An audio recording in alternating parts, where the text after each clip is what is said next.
Hello everyone, this is the evening session of the Global Empowerment Summit, and here I am with Eric and Mani, and we will have a very serious topic, but we will try to make it very easy for you guys. I will just bring it up first so that you can digest the long title. So it's how to find trusted sources in the digital era, understanding and analyzing big data.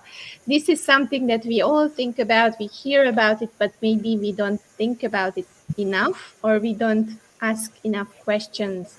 So today it's your turn to ask those questions. We will be here, we will be nice and kind, and we will answer all your questions, guys. So please keep those questions coming. I just want to say hi to Jag. I hope you are feeling good, and thank you very much for being interested in the topic. And I'm welcoming Eric and Mani. Hi, Eric and Mani. How are you today? Hi, Andrea. Good. Doing good. Good to have you here, guys. Let me quickly introduce them. So Mani is in India, and Mani is a serial entrepreneur. He has a lot of businesses on the go, and I will just start that he's a solution architecture, and he's focusing on custom development, system integration, and many, many difficult names that I don't pronounce because I don't know what they mean. But he will explain it to us. And he is doing a lot of things for startups. He was the creator of the application that you see already, or the QR code just straight right next to him, the GES treasure hunt application. They developed it with their team, and his entrepreneurship, his company is called SoulWorks, and they are our sponsors too. And Mani is also a networker, facilitator, no-code specialist, and with vivid learner. Hi, Mani. Welcome at the Global Empowerment Summit again. Hi, Andrea. Thank you. That was a great introduction. Thanks for that. Hope I said everything needed. You will tell the rest. And now I will introduce you, Eric. Eric is from the other side of the world. He is in the Netherlands, and Eric is a business analyst and a data art enthusiast. And we will tell you what it is exactly.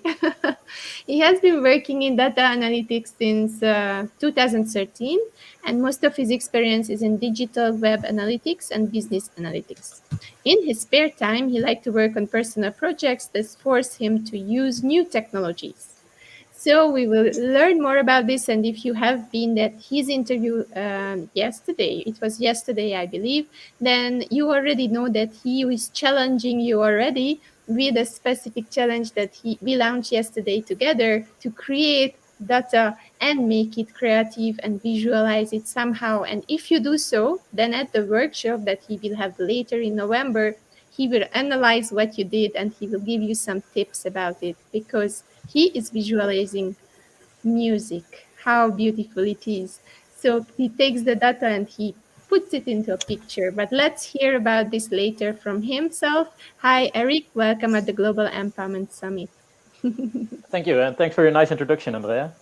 Right, I try my best. Okay, guys, let's explore the big data, and let's explore this big topic that we found for today. We are going around the wheel of life at the Global Empowerment Hub.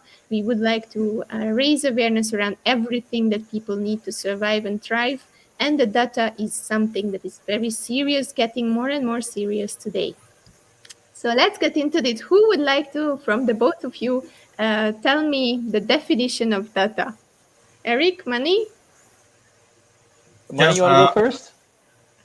Yeah, Mani, you sure. first? Before I start, I'll just quick give a heads up.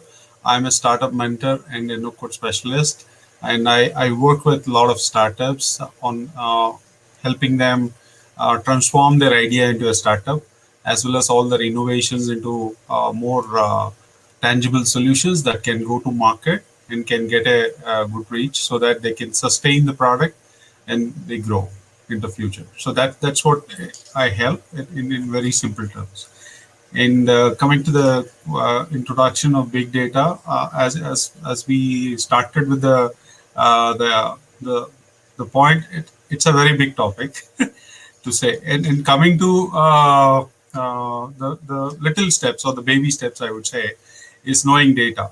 See, data exists almost everywhere. It's how we see it, right? Sometimes we get data in more in a raw format, we get data in more in a structured format, or we get data more in a mixed kind of an hybrid format, right? And that's exactly where all our focus starts.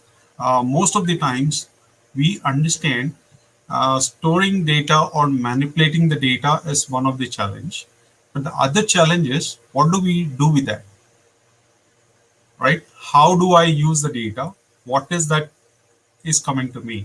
Because if I can process the data in the right way and present it, and I get the right insights, then only it can help me. Or else it's just like GIGO, like garbage in, garbage out. We'll not even be able to find any clue out of what it is, right? So I would like to say the start of this discussion is more like uh, we have to understand what is the source we are getting the data. Either it's what kind of activity we are doing on it, and how we are trying to, or what is our intention to use the data. What is the outcome of that? So once we have a kind of a match or a marriage between them, then data seems to make sense, and it can attain that flow right from the start to the end, or else it's really all over there and you're lost. Thank you, Mani. That's what I would like to say. That was a big, big picture. I believe we have to really start with a very, very small step. But Eric is very, very focused on the very small step. So tell us from that perspective, your perspective, Eric, what exactly is a data? What is data itself? What I found interesting about what Mani said is that there's this abbreviation, so garbage in, garbage out, GIGO, but there's no abbreviation for the right way to do it, right? There's only an abbreviation for the wrong way to do it. So that already tells us how hard it is, because we have an abbreviation for the wrong side of approaching data analysis, of the wrong way, and we don't have one for doing it in the right way. So that's pretty weird, I think. But I recognize the story that Mani told. So. And I think maybe if we like approach the topic big data a little bit, for me, I really had on the one hand, on a practical side, I normally just approach it as a data set that's too big to handle on my computer. So every year your computer gets stronger, of course. So big data needs to be bigger to be considered big data, I think. So the first time I really ran into that problem was when I did a marketing analysis for one of the clients for the company I was working at back then. And Excel was just, it was not blowing up my computer, but it was really slow. And then there was this data scientist beside me, and he said, maybe you can look into other ways of approaching the analysis. And the data set was still not that big that I couldn't handle it on my computer. But if I approached it with like Python or Pandas or something like that, then it was easier to analyze. But at some point, the data gets so big that you need systems. And I think Mani is probably pretty good at setting up those systems to extract the data and do something with it. But I think Mani already made a good point when he said the most important thing is to consider what you want to do with data. So there's this myth that when you collect a lot of data, you release it if you put it into an algorithm and there's some magical solution or an answer to all your questions. But that's not how the world works. You need to have a goal for tracking your data. And in the Netherlands, there's this saying, I think if I translate it literally, it's to measure is to know. But that sort of assumes that when you start measuring, you get some information, but you normally always start measuring with a certain goal. So you want to know something, and that's the reason you want to start measuring something. And I think if you look at data and you do that well, then I think, solve 95% of all the problems. I already love this conversation, guys. You made me so curious, but I have to come again with the usual perspective that I tell to Money every single day when we are developing this application. I still don't know what is data. Tell me some examples. So when you are someone who is not from the field, then what would be the example of a data? Like I would say, is it an Excel file? Is it a list of names? So let's start from the very, very artificial stuff, like what are what is the data what we collect? Yeah. Eric, can I take this answer? It looks more connected. And since you already helped us to cement the first step on with the phrase of measure is the key, so I would like to take that as a next step to explain big data a bit more. Okay. So, and what I would like to do is I would like to explain this big data with some examples in three terms. Yes, examples, Basically, please. in terms of the type of data we look at. Second, the kind of velocity this data can get, and finally the data volume. Right. So, if you are typically looking at our regular data that we use at our jobs, like the name of employees, the name of salespeople, or the name or the products catalog, all these things, hardly they will be in terms of I would say like kilobytes or something like that. And typically we try to do this as a batch processing. We love to work on the list of employees. We love to work on the list of products and all, right? So typically this is the kind of scenario. And it can also extend up to sometimes up to a megabyte.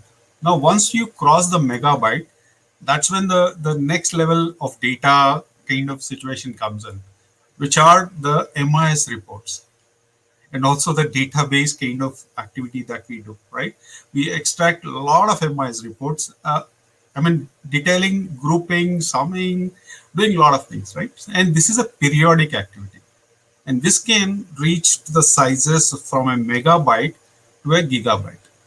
Now, when we take this to the next level, then we are now with the advanced cell phones in our hand. We can just click photos, selfies. We browse the web. We watch YouTube. We download a lot of videos. We create a lot of audios. We have a lot of music on the go. And then a lot of tools that we use, like to scrape some data or to edit a picture, to all these kind of utilities or these kind of things is also in a way it's actually all data. And this data is almost like a near to real time, because it just happens when I decide as a user to create it, right? So that's why it is always close to near time, and it can go up to terabytes. So that's the next level of measure and understanding of what can be the data. And when we go to the next level, which is where we have most of this kind of market automation, kind of continuous SMS push or these kind of things, or something to do with community management, something to do post build activities more on that level, or some kind of automated activities that can generate data, or even to the extent of mobile app that can constantly generate and push data everywhere. And this can happen almost again close to near to real time or real time, and this can go up to picobytes of data. And anything more than that, you can simply say that is all big data, which is like huge. Like one example I would like to say is like a weather forecast. Now, if I have to look at a weather forecast, whether to say whether it will rain today or not, I need so much of information, right? Also, to identify certain things which are of that nature, then the data is above picobytes, and that's where exactly the big data comes into play. Hope this example would connect with everything that you're looking for. Did I answer your question?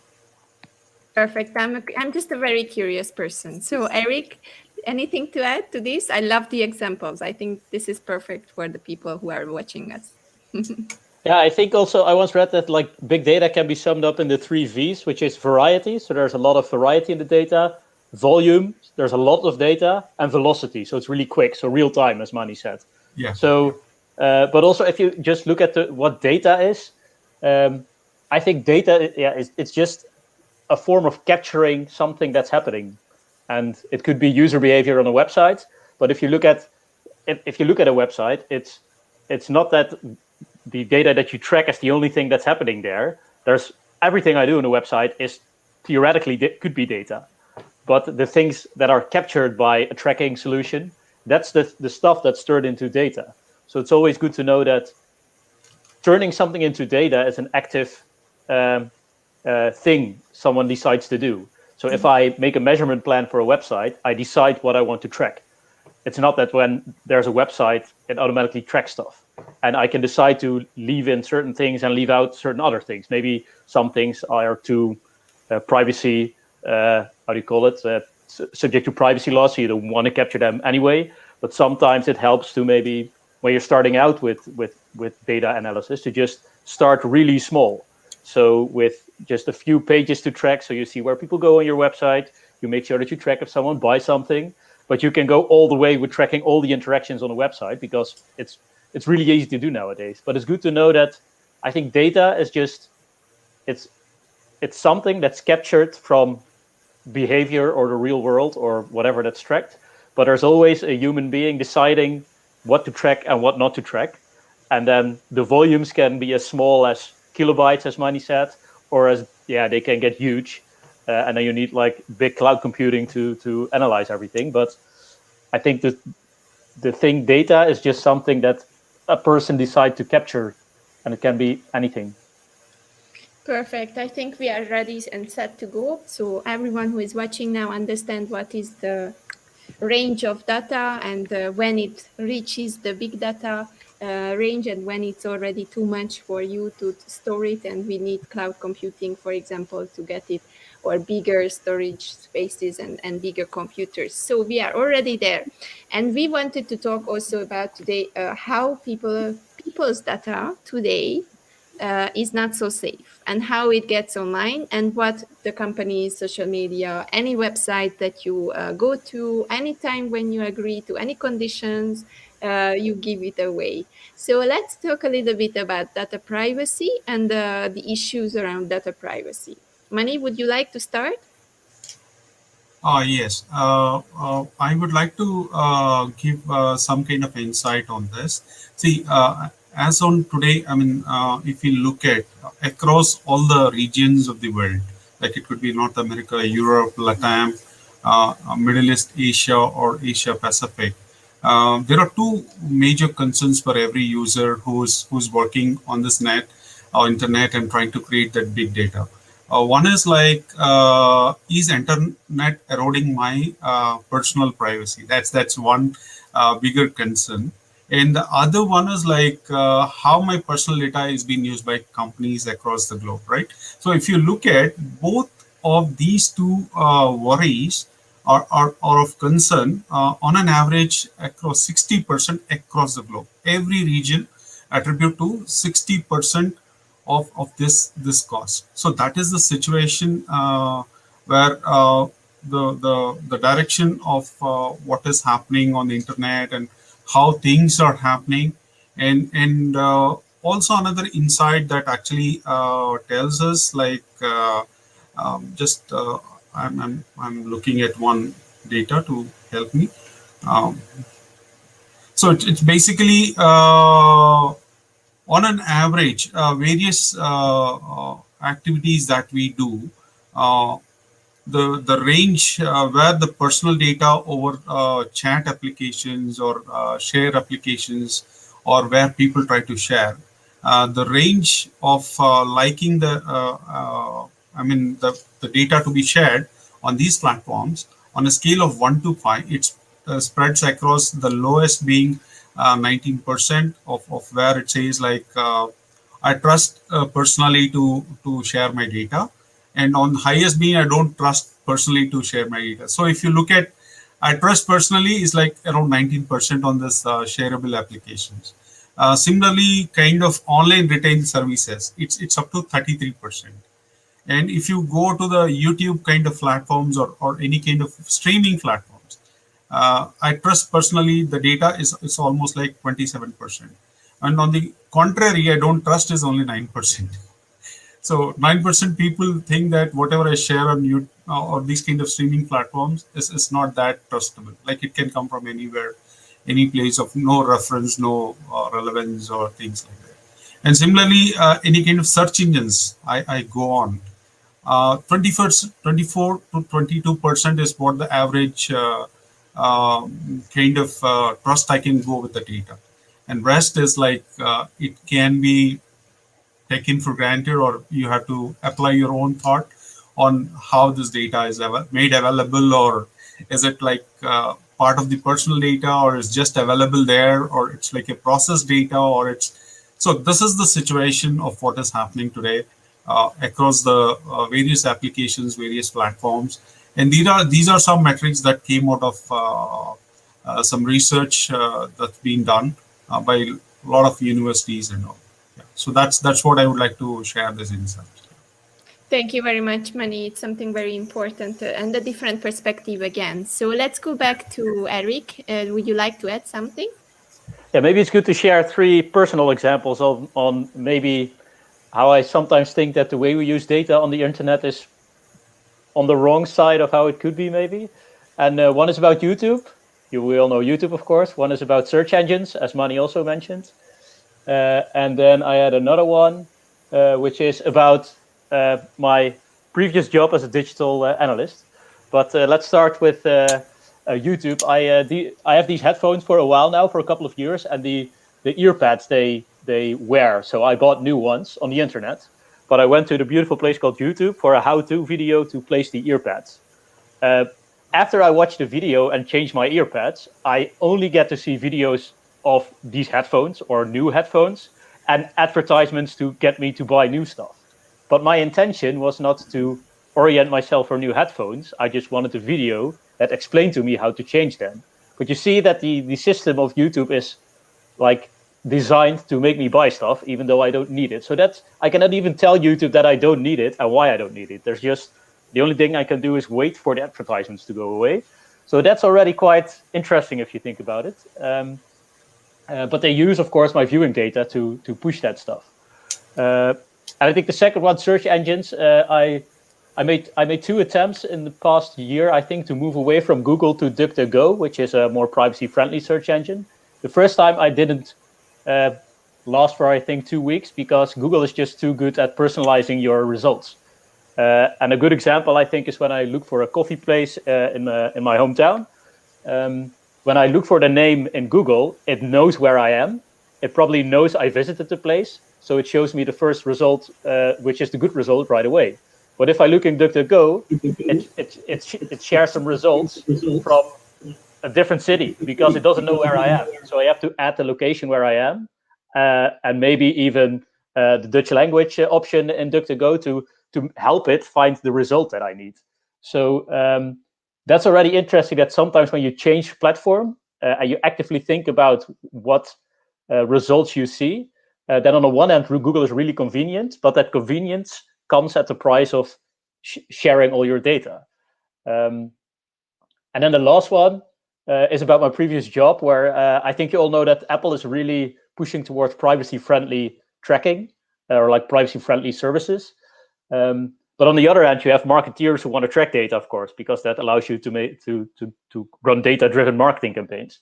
So there's this whole technological warfare going on like ad blocking, and on the one hand, circumventing ad blocking. But for me as a user, I use Safari on my iPhone, and it does quite a decent job at privacy protection, I think. So what I do when I go to a website, I just hit OK on every cookie notification because I assume that Safari will protect me anyway. But there are people who implement tracking that say, if you say OK to a cookie notification, we are legally allowed to track you. So they find ways to circumvent the tracking, the ad blocking, basically. But if you look at it ethically, so that's not even the legal part, but just what do you think it's okay? If someone goes to your website and you have an indication that shows that he doesn't want to be tracked, the visitor, I would think it's pretty weird to just circumvent that, assuming that you have a legal grounds to do it, because some people might use Safari by accident and have ad blocking enabled because of that. But I use it on purpose. But you cannot tell the difference when someone visits your website. So why would you always assume that people want to be tracked if they hit OK, if they're on a privacy-friendly browser? I think that's weird. So I think that's an important thing to consider when you're implementing that stuff, that you deliberately ignoring an indication of a user that says they don't want to be tracked. I love the perspectives. Really, both of you were sharing so many insightful points. It's hard to digest. So everyone who is watching us, please rewatch this video and digest it, because you will get some very, very important information here. And I'm welcoming also Elia from South Africa here. I'm really happy that you are joining us, and I hope the technology will support you and we can get your audio data and we will hear you during All right. So Okay, we were at the so, data privacy, Elia, but let me just introduce you very quickly first before I bring you up. So Moses Elia is a value-centric, result-driven fellow. So that's how he's introducing himself. And he has a keen interest in initiating, sustaining, and driving the roots of ideas into thriving enterprise outcomes. He has been working with many businesses within a lot of spaces and a lot of areas. And he's majoring in business development, corporate strategy, penetrative marketing, and 10 times portfolio growth. So I will tell a little bit about you, but you can introduce also something that I maybe forgot and add a little bit. And we were talking about data privacy right now. So if you have something to add to data privacy, then please do so. all right. So thank you so much, Ms. Andre. Good afternoon over here from Africa.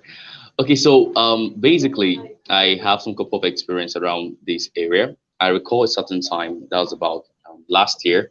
I decided to work with some couple of NGOs, and now most of them actually have wonderful initiative, but most times, I think what actually limits majority of them is the inability to harness data. All right, there's actually data everywhere, but then the ability to harness data gives you an edge in more like predicting the outcome of the future. So over the course of last year, I worked with kind of like many, about 3,000 plus. We're like, general community. So I was outsourcing my expertise, looking out for better ways in helping them make quality decisions, in helping them predict the outcome of the future, and also in providing insights that can help them project further beyond just where they are. Data actually is a new currency, and it's the new currency of the modern age. And once an organization ability to leverage their data insights gives them a leading edge in their competitive market space.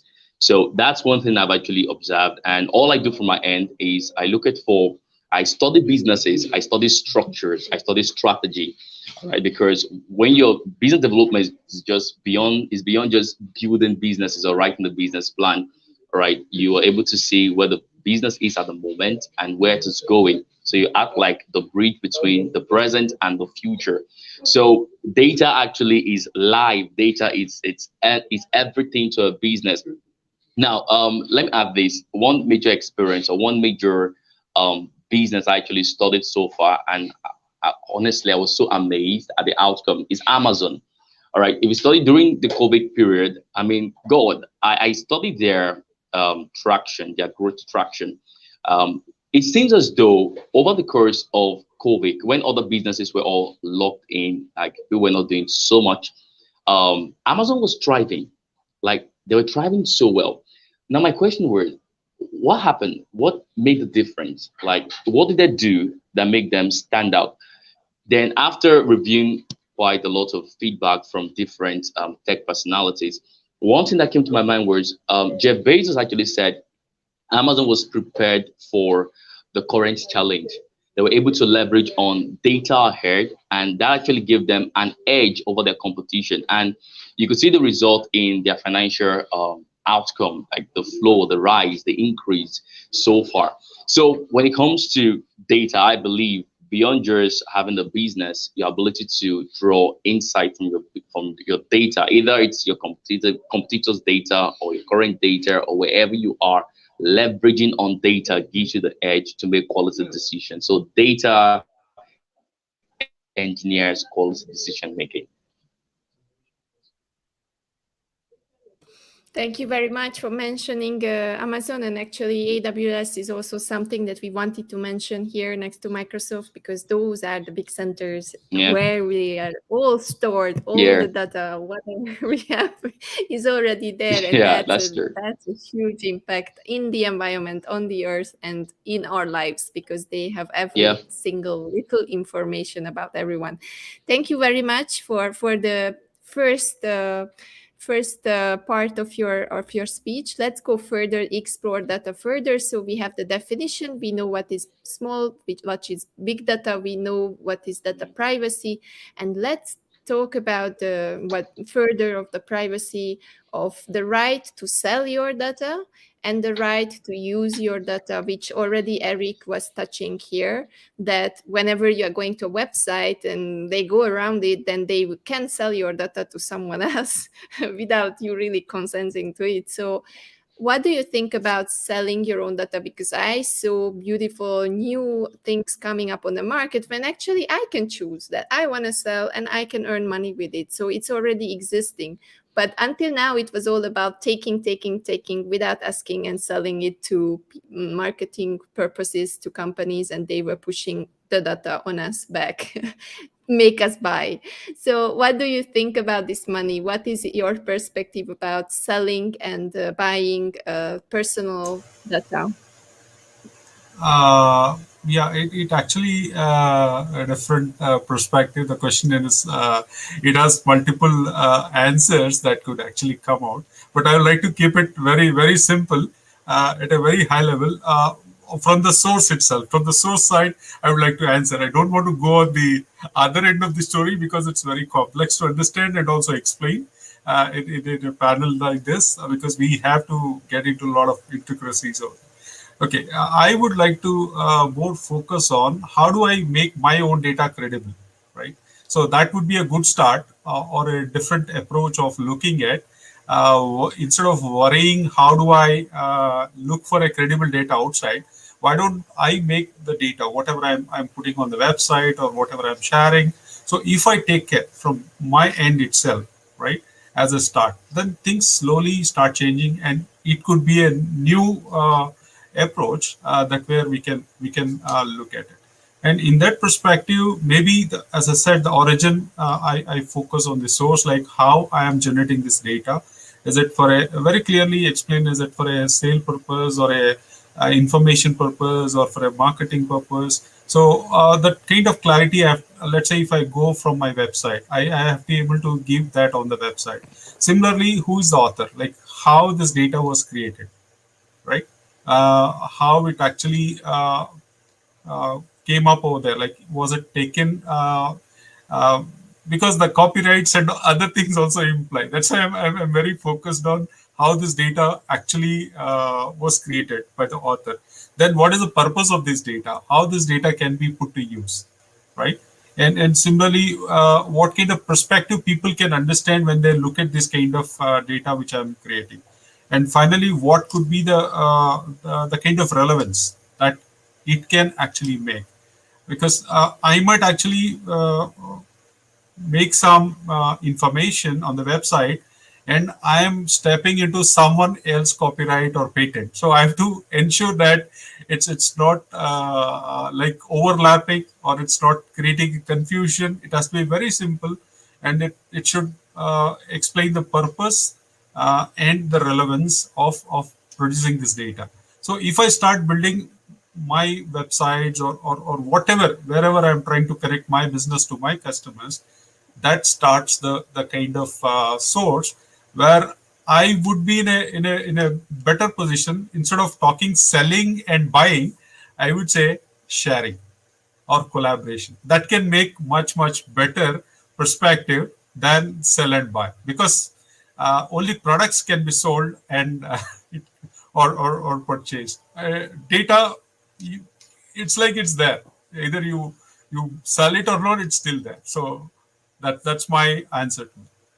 Thank you very much, Mani. So let's make order around our own house. And then after that, no matter who comes, I already know what I do. And I already know what I protect, what I give out, what I put on my website, everything is legal. So I take care that my house, my website, my data is safe and sound, and it can be shared with others. I also heard about OpenShare, the frameworks today that people put out, for example, and then other people can contribute, and they can work on the framework together and make it better. So this is already also existing. I mean, if some data can be of relevance and purpose to solve a problem, the same can solve similar problems across the globe. So that's the idea, to make it more available or whatever. Yeah. Thank you very much. And I think it's very in a conclusion with your website that you are working on non-coding, because it makes it more simple for people to access and create, because it's not so, not like other website creators where we have to know and learn coding, right, Mani? Yeah, that's right. All this is basically we deliver on the job, on the ground, helping startups and businesses to present themselves very simple, very focused, using platforms like no code or no. Thank you very much for walking the talk. That's very rare. Eric, what's your point on this, on what we were talking about, sharing, buying, selling, owning data? Yeah, I again feel like agreeing with Mani, sort of really aligned in this panel, so I'm happy with that. But I think maybe I believe that it should be different in the future, but on the short term, there's a lot to be gained in just explaining what you do on the website. So just tell users, when I go to for example, maybe it's the New York Times or another post, and I see an interesting article on LinkedIn, so I click it, I open the page, and there's first the prompt to install the app. Then there's the cookie consent. Then I scroll and there's a newsletter subscription pop-up. And it's a really bad user experience, right? I'm there to read an article. I'm not there to hit like OK to like 5 pop-ups or something. And I think if you have a good consent window, it explains it in a way that normal people can understand it. I once heard the term SLAP, speak like a person. And if you're explaining something and I sometimes also tell myself, if I cannot explain this with good intention or with a good heart to my mom, then it's a bad thing that I'm doing over here. So one thing is, for example, if you track something on a website and share data with Facebook, technically you could say on the website, whenever you buy something, we send that data to Facebook to make other people like you buy that stuff as well. That would be the honest way of telling it, right? But that's the consent windows are always in a bit of a vague term. Like, we use Facebook for conversion tracking to optimize our campaigns. It's really in marketing language and not in people language. So I think there's a lot to be gained, as Mani said, in just good information about what you're actually doing. And like some websites, I think we all know the blogs that you have these applications that show how many trackers there are. They list them on a list in a pop-up window. And sometimes they just get so big that they don't fit in your screen anymore. That's weird, right? Because you're reading free content, but they're sending the data to like 50 vendors or something to just sell that stuff again. So I think explaining it and just keeping in mind that if you cannot explain it with an honest heart to your mother, then it's probably a bad thing what you're doing. I really love it. And I love the passion that you have around data. I really love Mani. I already saw him talking about his work, and I see the sparkle in his eyes. The same thing happens with Eric when he's talking about data, and I see also Elia so passionate. So I'm really loving this panel, guys. And I'm sitting here and having more and more questions as we are going forward. So let's just go further with Elia. Elia, what do you think about this sensitive topic? We will go and explore more about the manipulation part, but what do you think about what Mani said, what Eric said, and what do you have to add to it around data selling, buying, offering it, or consenting to sell it, or just taking it as a big organization without asking the people?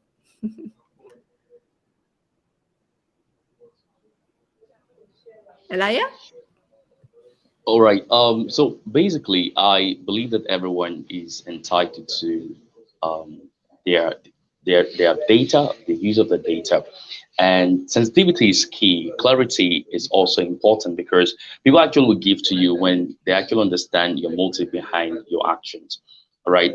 That's just like what Mr. Eric said. There's some website you just go to, and you just possibly you're going there to read either an article or a blog post or something, or you just want to watch a short video.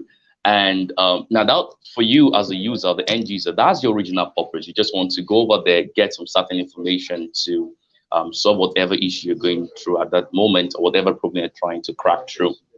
And when you go over there, now originally you had the intent of just, okay, let me just read this, and when I'm done, I zoom off. And while you're still reading through the content, something pops up like, hey, would you like to get more information? Would you like to subscribe to our newsletter? It's more like it's pushy, all right? It's kind of like it's pushy at first, because now what's going through your mind is, why do you want to get my information? And sometimes they offer you other privileges, like, give us your data, give us your information, and we'll give you a book, we'll give you access to certain things. But I think that the place of a personal willingness to give is better than using other approach to either coerce the person into giving you that data. And the use of language and terminology is also important. And what I do most times is, before I sign up into anything, I first of all read the terms and agreement document. Now, what is my own benefit in participating in this? Not just only to just join, okay? And most times, most of the terms and agreement document is so bogus, like you wouldn't necessarily have the time to go through everything. But then I believe that if the words are user friendly, if the site actually, not just only the site, but all platforms that are actually digital platforms, if they can be super flexible enough to communicate with the end user in mind, I think everything will work out well. Now, for me, I'm not necessarily for selling of data, because that will be illegal. All right, you're taking my data, you're selling it off. You didn't necessarily tell me, and possibly in the terms and agreement document, because it's so big, I can't read everything all through, and you just sell off my data that way. Now that is wrong. I believe rather than just selling and buying, I would go for sharing. Sharing is it's better. All right, let's give, because we are committing towards a course, a known course.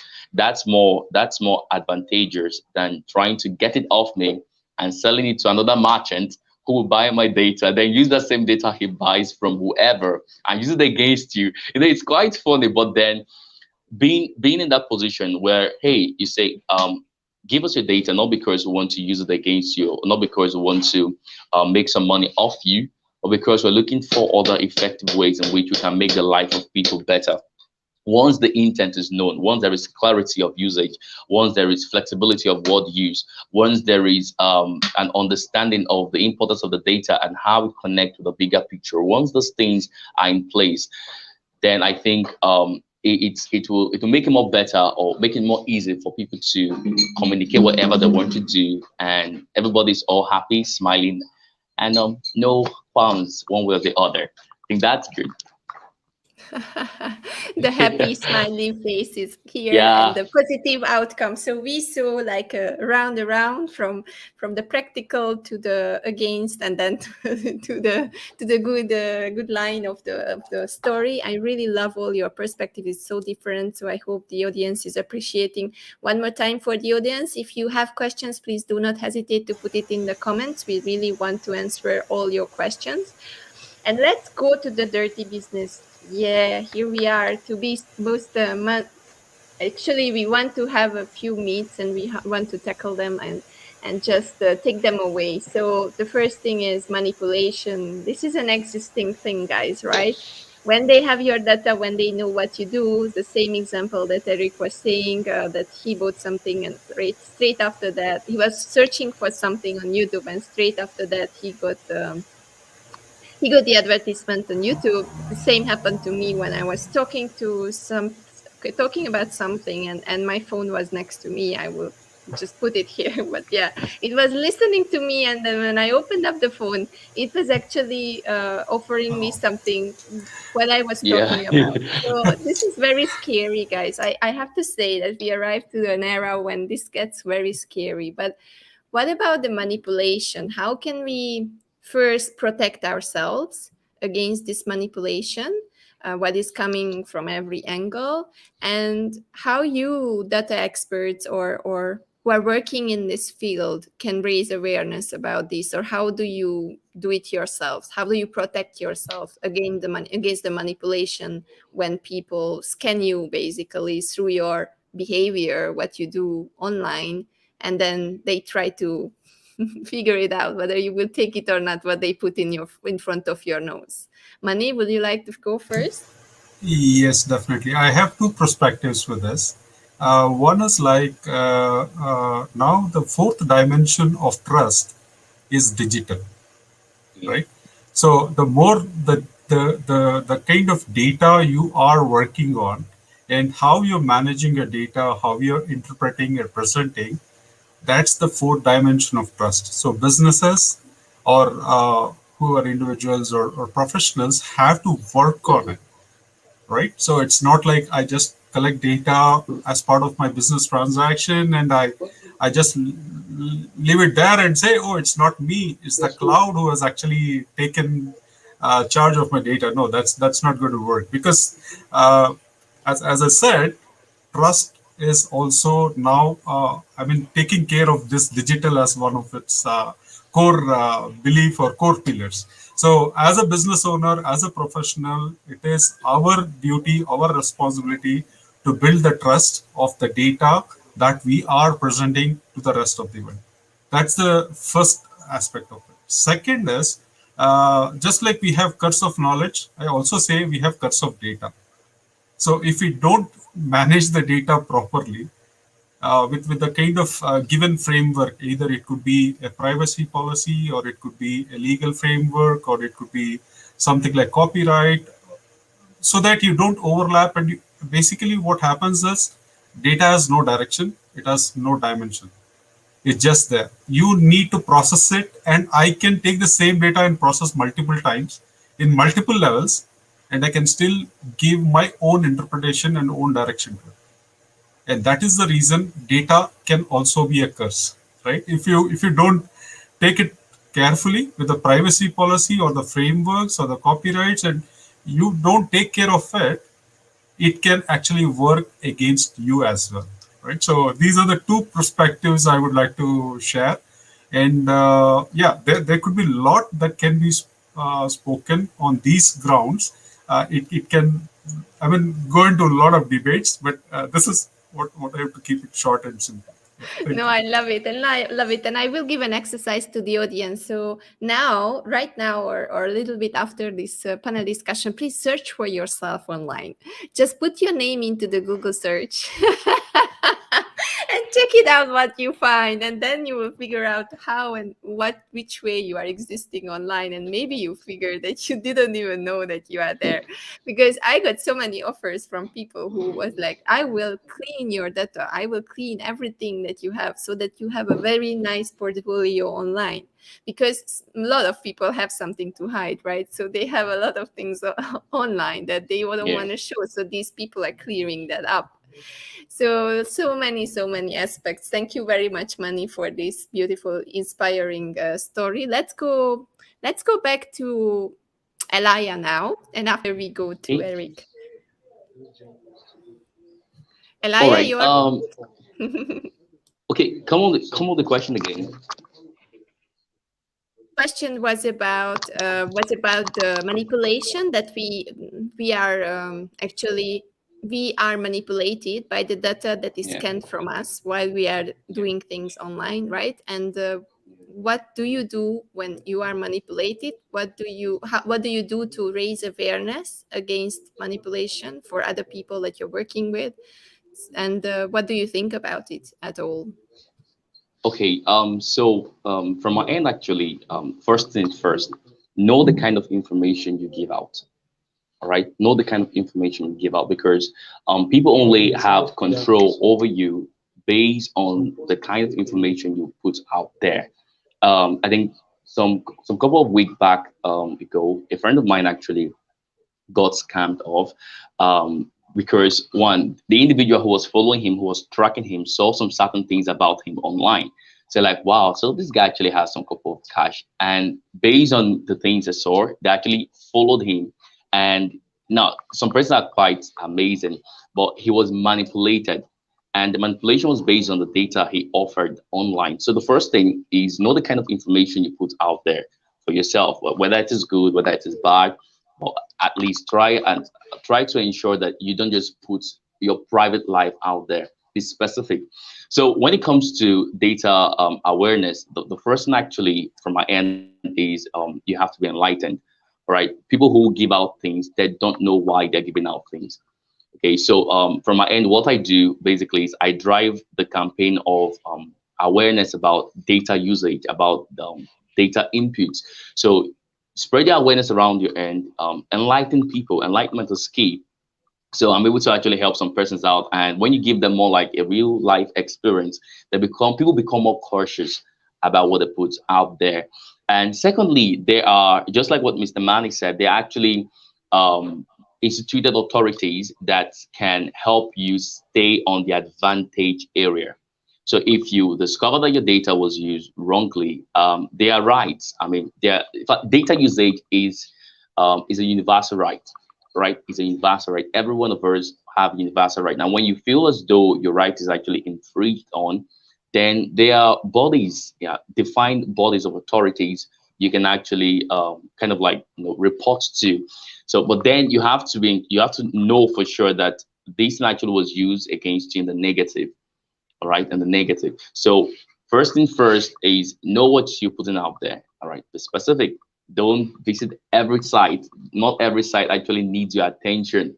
Yeah. Secondly, you go out for the right, and you as a citizen, you need to know what the rights are. It's very funny that most persons who give out their data, they don't know about data rights.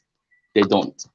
Right? If you tell someone, okay, what's the correct data right? Like as a citizen, does anybody have the right to just use the data to do anything?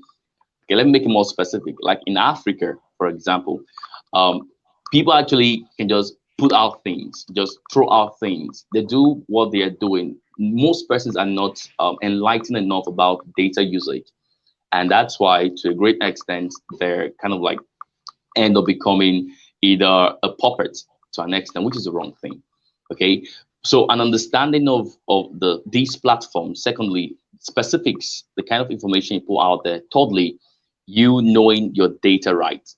Okay, it's important. When I work with business clients all over, whether you are a startup, SME, or anything, when I'm building either their internet facilities or building at least a web facility for them, one thing I drive out is I try as much as possible to enlighten them about the usage of data, because once a client or a customer gets to know that they have been manipulated, trust is broken, right? Trust is broken. And once trust is broken, your brand image, your brand personality is at risk. So I try as much as possible to give them enlightenment about these, and also to give them like some series of guide for them to enlighten their customers about their data right. Note this: any business, we can take this down, any business that enlightens their customers about their data right will be seen in a positive light. And again, we have more engagement from their customer when it comes to their data being used. So you don't need to just take it off and run off, but then enlighten the people who are working with you. Trust is important. Knowing your right is important. The kind of information you put out there is important. Protect yourself. Yes. Thank you very much. So we have building the trust of your company, the data of your company, right? That was starting with money. Then we went to know your rights, know your data rights, read about it right now. Go out and check what are your rights. If your data is infringed and it's taken, what you can do. Don't take everything what you hear, because maybe people are really using your phone number. Maybe they are using your bank account number. Maybe they say that you send it to them, but it's not true because they found it online somewhere where you put it in earlier. Very, very important information. Thank you very much, Elia. And the second thing is, don't break the trust. So when you have the information from someone as a company, please make sure that that data stays safe, and make sure that you employ something on your website, for example, that is protecting the data that you get. So now we are going to the deep down. Eric, what is here the what you say? Tell us what you think about this. Be totally Also like what Elias said is that I think brands can do a lot in just also protecting users and gaining their trust. I think Basecamp, it's a collaboration platform, and 2 or 3 years ago they just said, okay, we live in a time that it doesn't make sense anymore to share all this data with third-party vendors, so we're just gonna do our own tracking.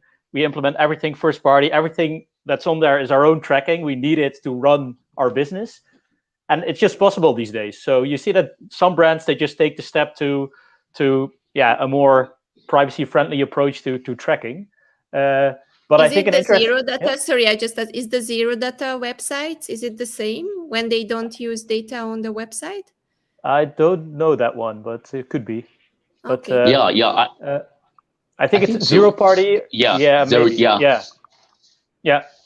But I think another interesting one is it's this UX phenomenon called dark patterns. I don't know if you heard about it, but it's basically ways to implement UX that makes it hard to make a decision that's not like beneficial to the business. So I think I once saw a video about it that explained this stuff a bit, but I tested it myself as well when I wanted to close my Instagram account and Pinterest account. So when you create an account, it's really easy. There are 3 lines you fill out, go, you have an account. But when you want to close your account, for Pinterest, you go to account, click delete account and confirm. For Instagram, it's like a search of like 12, 13 pages. And then you need to be absolutely sure and reconfirm and confirm. So they really don't want you to close your account. And the same goes, I think, for a lot of consent windows, where if you really trust your user that they can make an informed decision, why is it really easy to say accept all, but really difficult to like open up the menu, disable everything by hand, and then still there's the button accept all or save and exit, which doesn't really make sense UX wise maybe. So that's a way I think brands can also do something to gain trust with their users, to just give them an informed decision and make it as easy to say yes as that you can say no. Because if it's really beneficial to users that they are being tracked, you could explain it in a good way, right? And they can just say yes to being tracked, in my opinion. So I think that's an important one as well for brands, that they trust the user, whether they make the decision to be tracked or not to be tracked, or open their account or close their account, to make that as easy as making it as closing it. So I think that's important. I think it's a perfect point. I remember all these questions, and you have to go through like 25 ticks, that you have to tick it out or tick not, or you tick the beginning, and then, oh, there is another one which it's automatically already ticked, and you didn't want it to put the tick inside, but it's put already. So most of the time, the people, what I feel is that's the manipulation part, because you didn't want to give that data, you didn't want to put that tick, but because we are so lazy, we are a little bit convenient today, to be honest, we don't read. Who read a 20? Who reads a 25 page long Elia terms and does. conditions? Elia does. Elia, I think he does. Yes, I think he's the one who is Well, yeah, asking a so far I lawyer do. to Yeah. read it first. Yeah. But also, Maybe. But getting back sometimes. getting back a bit to what Elia also said, I think also when protecting your own privacy, it's really important to just not use any platform because everyone is using it. Really try to decide for yourself, what value do I get by using Twitter, for example. And I once read in a book an exercise that was like a 30-day, how do you call it? Just stop using social media for 30 days Detox, and then get back to them and see what you Yeah, missed. social media. Yeah. And honestly, I didn't miss a lot, to be honest. So then I quit like all except LinkedIn. So I can also, it's also nice for yourself because then all the messages flow in one system. If people want to reach you, they go to one platform. You don't have to manage like 4 or 5 different platforms. So it's not possible, I think, in every business to just say no to the big platforms. But as a person, you could say no to anything that you don't like or doesn't add value to you. Yeah. Do you think, guys, here comes the question, which is really, I think, something that we can talk about, is decentralized data and decentralized storage and all these decentralized things that are happening all around the world, right? Community building platforms and also financial systems decentralizing. So everything is trying to get out of the system. Is it because of all these things happening to the people that we want to create a new system which is maybe better, or it's just evolving and there are different types of users? What do you think, Mani? Yes, definitely. I would like to answer this. See, there are two different perspectives. Again, here I would like to present. The decentralization is typically allows people to get freedom the way they want to play with the data. Most often, what happens is the IT policies or the governance, everything is applied when it's centralized. Like when it's like a common store. It's all like I just drop everything into one basket and just take care of that basket, right? And when we apply decentralization, it's more like the various end users, various business teams at various levels can create their own little baskets of data, and all of them can be put in one kind of a secure IT framework. So that gives a lot of productivity and a lot of play around for, exchanging data within the business or trying to get things done. And what has been observed is 25 to 30% of applications done in this approach are more put uh, more in the best use of the customers, right, than the business. So it's more driven for the customers, for the customer data. So that's where whatever we have spoke until now about the trust, protecting your privacy policy, all these things are summed up because you are trying to put everything of your business to help the customer in the right way, right? Because this is how it translates. And another point of that is like when you are having this kind of decentralized approach, the creativity can also bring a lot of confidence on the data, because the people who are creating the data, they own the data. Like I'll just take a simple case, like let's say the accounts desk is processing the invoices, and the sales desk is trying to share the invoice to them, right? So in this process or in this flow, if there is any issue about what kind of additional data it is required, sales people would be the best guys to explain about the customer. But if something comes about the tax regulation or the more information on the receipts and all, the finance people will be the best.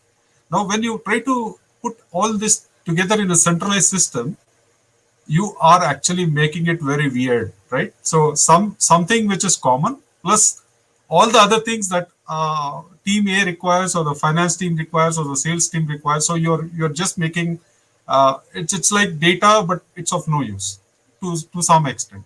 But when you try to leave the data of the finance team with finance and sales team with sales, they will be the best people to play around it and give me one final outcome, which is a common data I can be used. Because the only thing that connects the sales and the finance is the customer relationship number or the address or the name of the customer and the address of the customer. That's the only thing. And rest the worlds are totally different. So this is why there's a lot of attention that is coming up because of taking care of all these creative measures. And when you apply the creative measures, that's when you challenge all the existing assumptions and you come with better protection, better kind of usage, and every data that is created from the source has a purpose which can be served. That's all I would like to say. Thank you very much. So let's go to Eric now. What's your perspective on this one? Yeah, I think I would look at this decentralization a little bit differently. What I really find interesting, and also sometimes I feel I sound a bit like anti-big tech, but that's not the full story. But what I really find nice about those companies is that they are really deconstructing their whole technology and making it accessible for everyone to use. So Microsoft has, I think it's called Azure, their cloud solution. There's AWS, Amazon Web Services. There's Google Cloud. Apple doesn't do it yet, I think, but maybe they'll do sometime. I don't know. But they have this really good technology, and they deconstruct every subsection of that technology, whether it's long-term storage, short-term storage, real-time storage. You can name anything: analysis, text analysis, sentiment. You can go in any direction of their services, and you can just. I live in a small city in the Netherlands, and I can program some piece of code and then access the big Google engine to do some really specific task for my personal project or for a client or whatever. And I think that's really interesting about these times, that the cost of technology is really low. And you also see that they do offer like the server centers that are located in for example, in Europe for European customers, or in America for American customers, so that the data is in the EU, so to speak. So I think that's something really interesting about these times, that a lot of these tech vendors, they basically thought, well, we can make money on our platforms, but if we sell the technology that we use to build our platforms with, they even make more. I think Amazon makes more money with AWS. More than half of the internet runs on their platform, I think. So I think every year now there's this error in their code, and then half the internet goes down. And that's probably, I don't know if that's an intern that puts a semicolon somewhere in the wrong place. I hope not, but that's how big Amazon Web Services is. If they break something, half the internet goes down. So I think that's a more invisible success factor of like the Googles and the Amazons, and also a way that they sort of democratize their services so everyone can use it. And only when you're a really big company, you start paying for the services. But if you're just want to try something for like gaining some knowledge about a certain platform, it's just free to use. And that's pretty amazing, in my opinion. Thank you very much. I had to make notes because I have so many questions, guys. It's super. I'm learning while I'm asking all these questions. So let's go to Elia. Elia, what's your take on this point of decentralized data? Do you have any comments that you would like to add?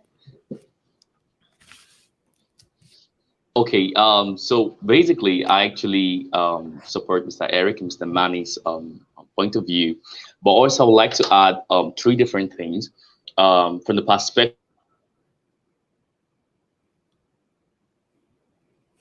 You were mentioning AWS, Eric. Yeah. Aye. They blocked the wrong user. That would be interesting if they like intervene. No, they can't. We are just simply here for awareness. So until Elia is coming back, let me just remove him until he's fixing the internet.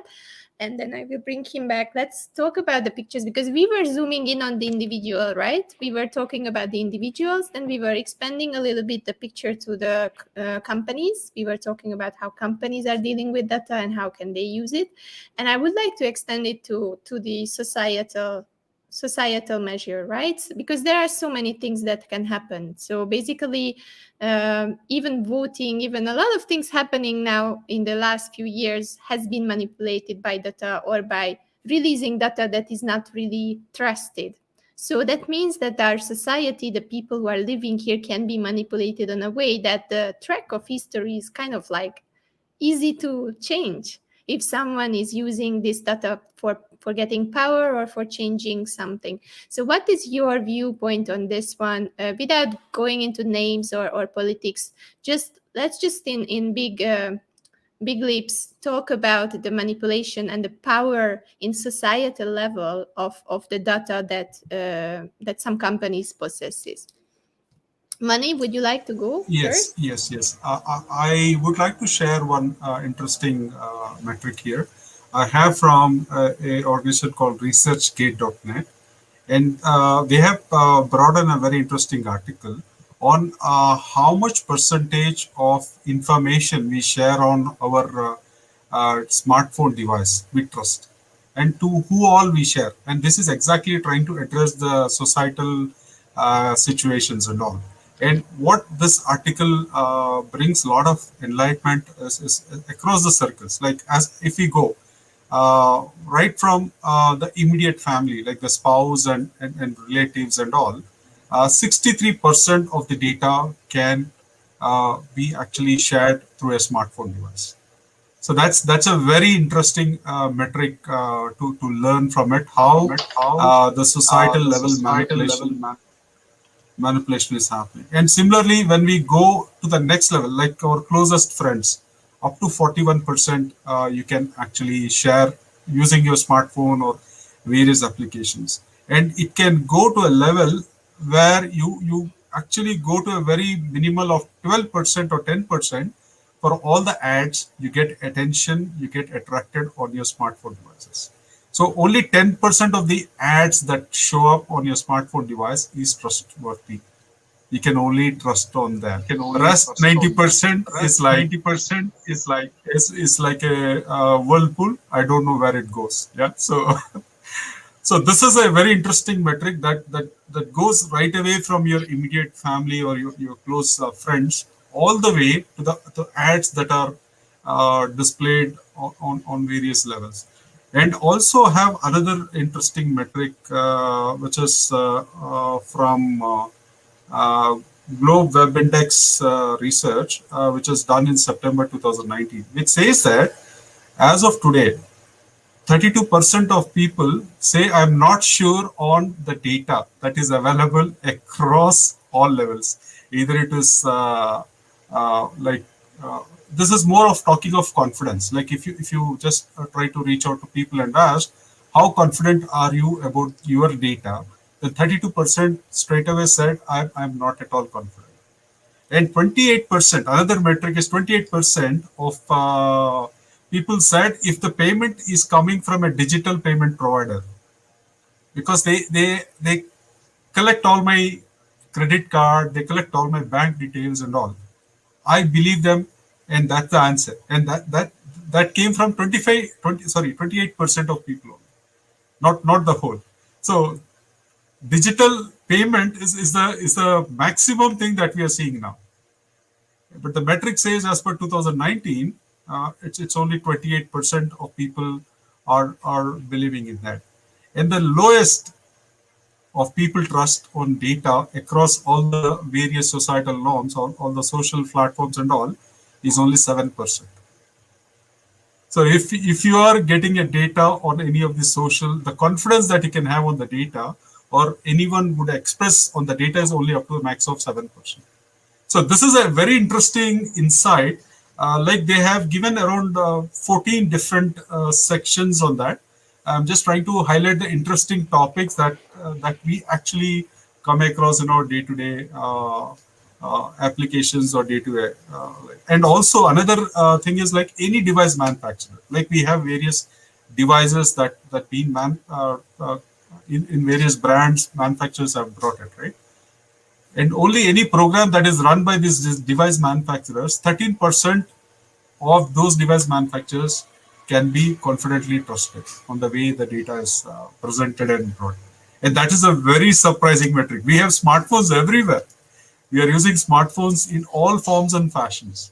But this is a very, very interesting metric that actually put me on understanding where we are going on the societal side and all. I'm not actually getting into the other insights, but this is just a very interesting plane for me to understand, where 32% people say I still don't trust, 7% people say so. It's only the social forums are good or whatever, and even having digital payments, only the trust or the confidence seems to look okay only for 28%. And that's a very interesting scale for me to understand where we are today with the smartphones, with this kind of internet and data privacy and all. That's all. That's something very interesting actually, and it's scary that people are getting their information on social media now. So that's kind of like scary that most of the people trust that better than anything else. Mani, where do you get your information if you are searching for some information? Because we are also want to show the people to be able to find trusted data, trusted information. Where can people go? Yeah, that's also a tricky question, I would say, because I mean, to a certain extent, I find data coming on LinkedIn is much refined and much focused, because there is nothing like you will be under any kind of attack or anything, but still things can happen. But this is what I found more trusted kind of a network. Okay.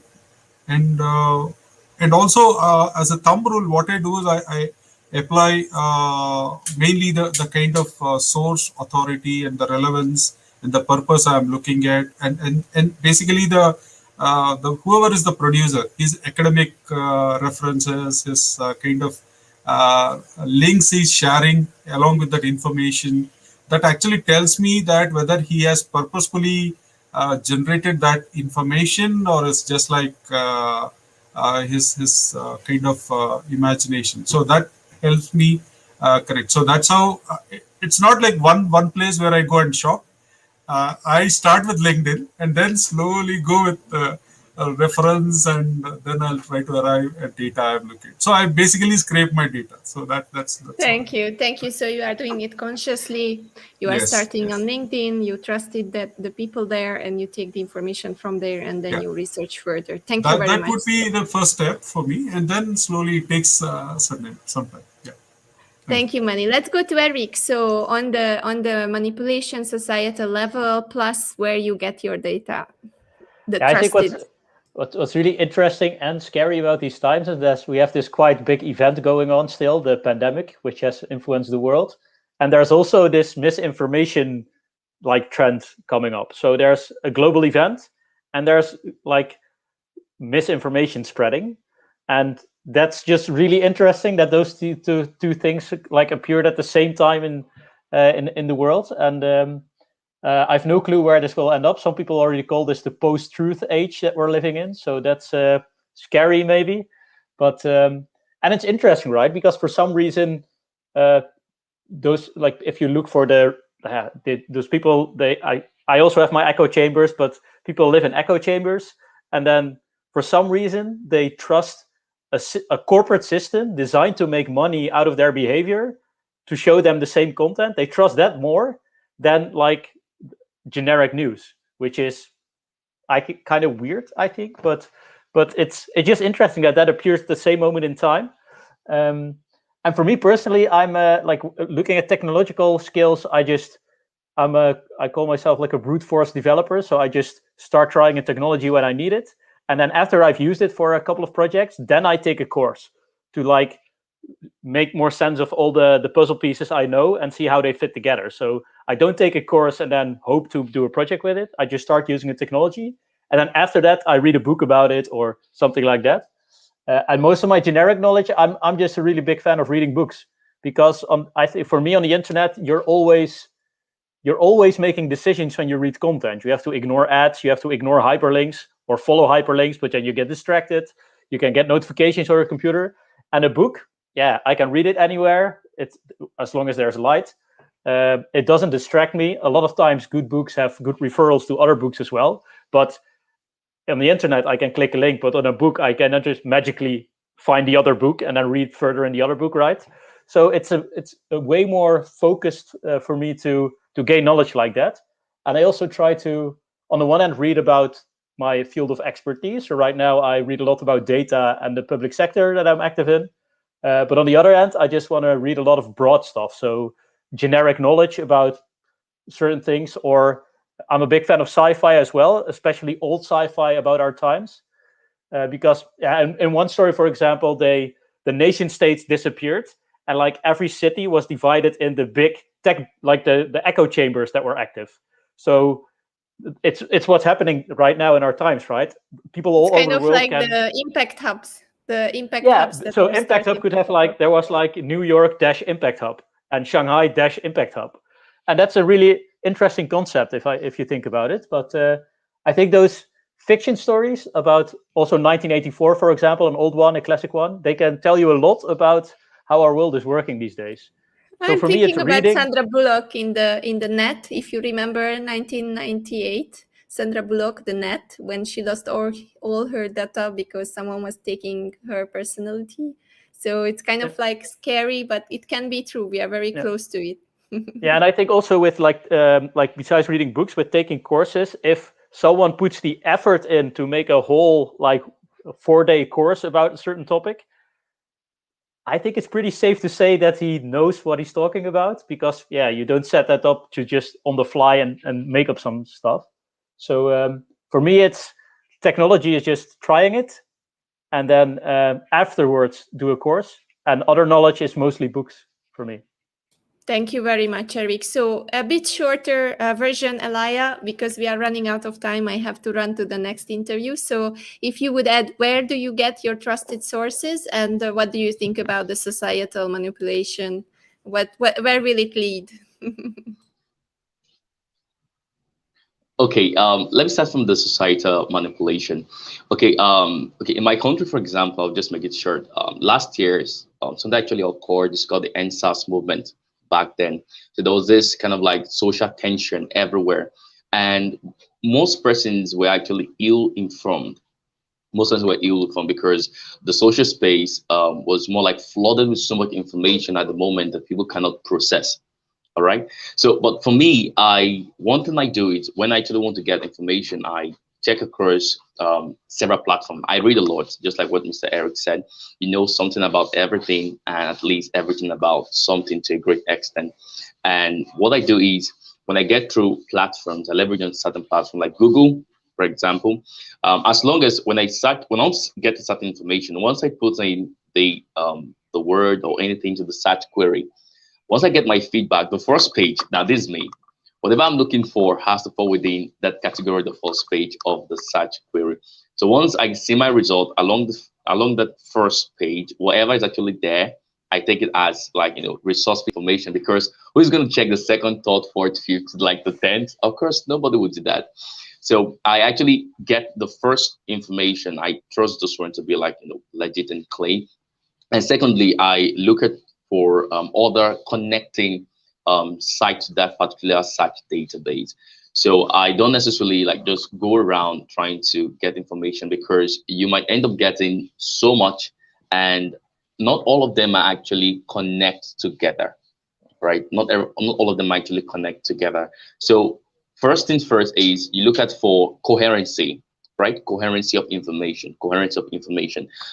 Secondly, you look at for how specific the information is. Google is your best shot, at least. They can give you a certain level of positive outcome based on your search result. You yourself also the searcher, you have to define knowing what you're looking for. So, and fourthly, avoid the noise. Yeah, there's so much noise. Avoid the noise. Okay, avoid the noise and choose specific platforms you go for. Elon Musk said something. He said, don't seek the noise. All right, though there's so much noise, learn to filter fact out of the noise. So learn to filter fact out of the noise. When you filter fact out of the noise, you get the exact thing. Yeah. So this is just my strategy. Yeah. Thank you very much. It was amazing with you guys. I could stay here forever and ask you more and more questions. It's just that you give more and more enlightening moments for me also as a user. Although I read a lot, but I just love people who think the same way. They don't trust anything. So my message for the audience would be doubt anything you see. Stay curious and double check. If it's not, like Eric said, I really loved his analogy. Try. Internet is like... when you are scrolling in an online shop, that's internet for us. And then when you buy the thing, then maybe it's good to touch it first and check whether it fits. And then after you decide that you want to buy it. So it's the same analogy that Eric was telling, that he's trying, he's searching, then he has the book and he gets the information from the book itself. And then he's using it in his life.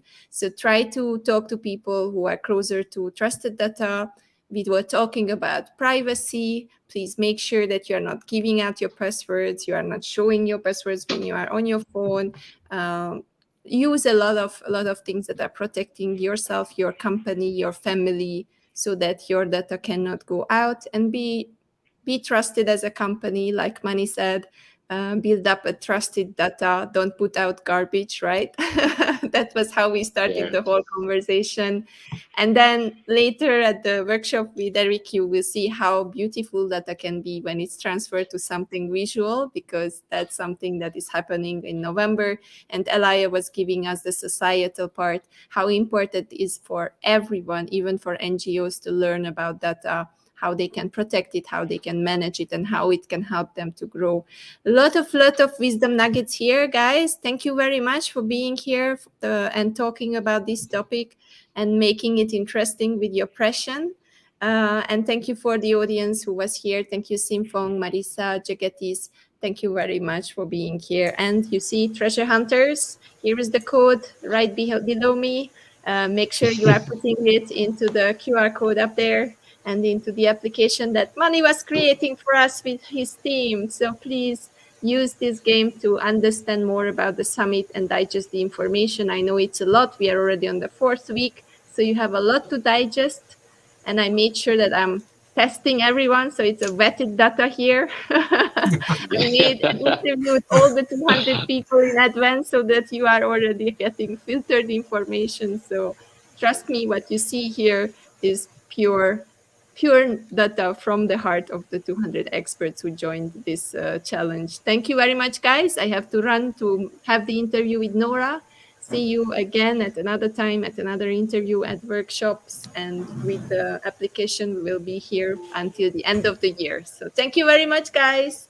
Have a beautiful Thanks. evening. Thank you, Andrea. Thank you. Thanks, Eric. Thank you. Thanks a lot. Thank you. Bye. Bye, Alaya. Bye-bye. All right. Bye. Thank you.